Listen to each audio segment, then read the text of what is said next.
Hey guys, Tarke here, and I'm going to very quickly explain why people are freaking out over Harness the Void. When you math this out from what we currently know, this equals roughly 45% more damage. But the reason why people are freaking out about the crazy damage conversion is because of the way that this game calculates damage. So the way this game calculates damage is there is a conversion order. The game can never break this order.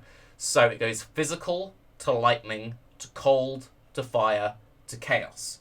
Now this takes all of your non-chaos damage and adds it up as extra chaos damage. So in the case of having something which can follow through this conversion chain, it multiplies once, twice, 3, 4 times. So if you're like, but Tarke, the game doesn't work like that, let me show you how the game works like that. So we've gotten a completely empty tree, nothing on it. We have a random blade vortex. Okay, cool. So if we turn on this Ziri's Promise, you can see it gives us some damage. And currently we only have physical. So we're just getting some physical as chaos damage. So we turn this on. Now, to show that it then not only scales the fizz, but then also scales the elemental, I have prepared here this amulet. So it will do this first, where we add 100% of physical damage converted to lightning damage, save.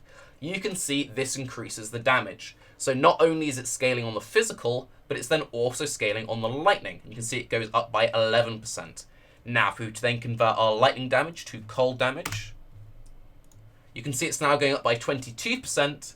And then if we could then convert our cold damage to fire damage, you can see it's then going up by 33%. So there you go. With the current way that the game calculates damage, and there's no create an exception to the rule, because this is just how the game converts damage.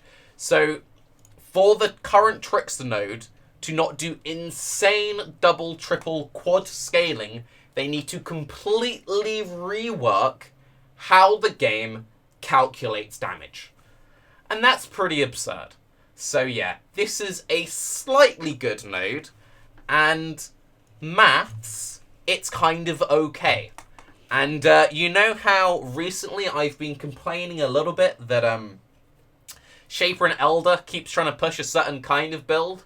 Well, thankfully, no one was playing physical to elemental before, so this is totally fine, and there's no issue at all with physical to elemental being slightly more powerful than some of the other options, and physical to elemental getting slightly more support than raw elemental builds. But thankfully, this is 100% balanced and isn't on the ascendancy with more attack speed than any other ascendancy we've seen so far. I'm Tarke, that's how damage conversion works. Bye-bye.